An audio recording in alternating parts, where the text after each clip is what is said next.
Katika historia ya Marekani kuna majina machache yanaibua mjadala kila yanapotajwa. Majina yanayogusa biashara, siasa, vyombo vya habari na hata siasa za dunia kwa pamoja.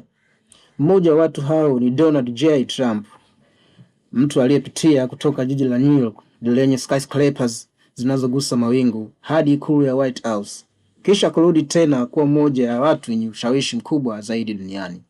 Lakini swali kubwa ni hili: ni vipi kijana mmoja aliyotoka familia ya kawaida ya matajiri alikuja kuwa rais wa Marekani, na ni nguvu gani ilimfanya awe tajiri, maarufu na mwenye utata mkubwa duniani?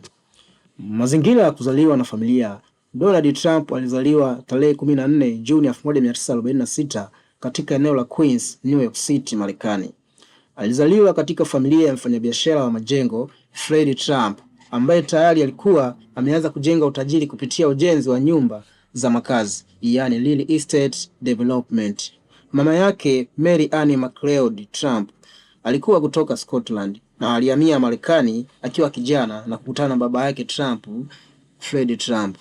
Ndugu zake wa familia moja ni Marianne Trump Berry, baadaye amekuwa jaji wa shirikisho la majaji Marekani. Fred Trump Jr., kaka yake aliyekataa biashara ya familia na baadaye alifariki mapema. Robert Trump mdogo wake, ambaye naye sasa ni mfanyabiashara. Tangu utotoni, Trump alilelewa katika mazingira ya nidhamu kali na ushindani wa biashara, elimu na malezi ya kijeshi na kiharakati. Safari yake ya elimu haikuwa ya kawaida. Alianza katika Kew Forest School, baadaye alipelekwa New York Military Academy. Hapo ndipo tabia yake ya uongozi na ushindani ilianza kuonekana wazi. Nidhamu kali ya kijeshi, mashindano ya kimwili na kiakili, kujifunza uongozi wa maamuzi ya haraka. Baada ya hapo, alisoma Fordham University kwa miaka miwili. Kisha akamia Wharton School, University of Pennsylvania, mojawapo ya shule bora za biashara Marekani. Na katika shule hiyo alisomea economics, masuala ya biashara. Hapa ndipo msingi wa ufahamu wake wa biashara ulijengwa. Kuingia kwenye biashara, ulisi na mabadiliko makubwa. Baada ya chuo, Donald Trump kuanza kutoka sifuri.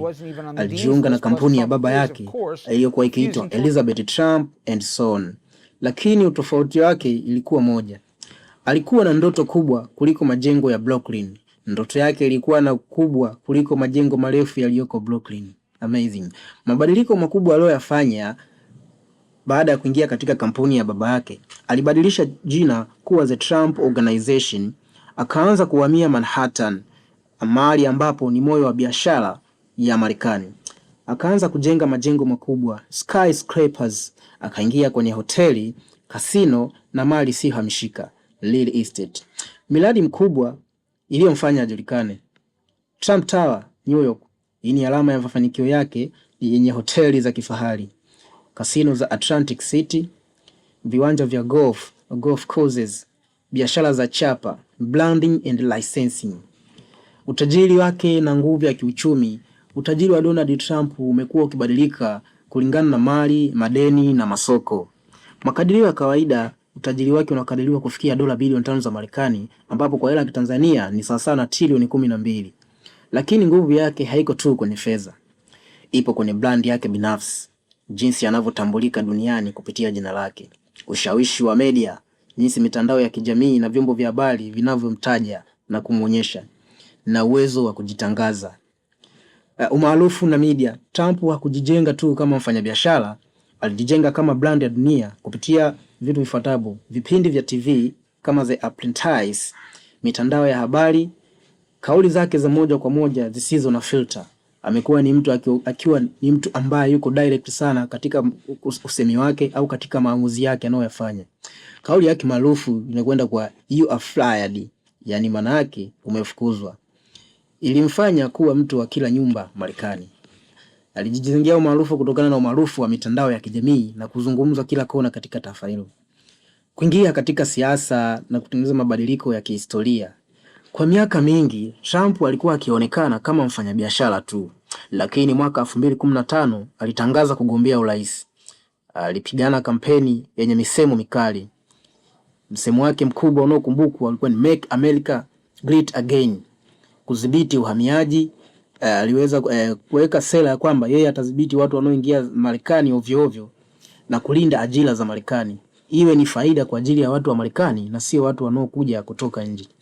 Mwaka 2016 aliwashangaza wengi kwa kushinda uchaguzi dhidi ya Hillary Clinton, mwanamama huyo alikuwa akishindania katika uchaguzi wa mwaka 2016 kuwa rais wa 45 wa Marekani. US 7 new rais wake 2015 mpaka 2017 mpaka 2021.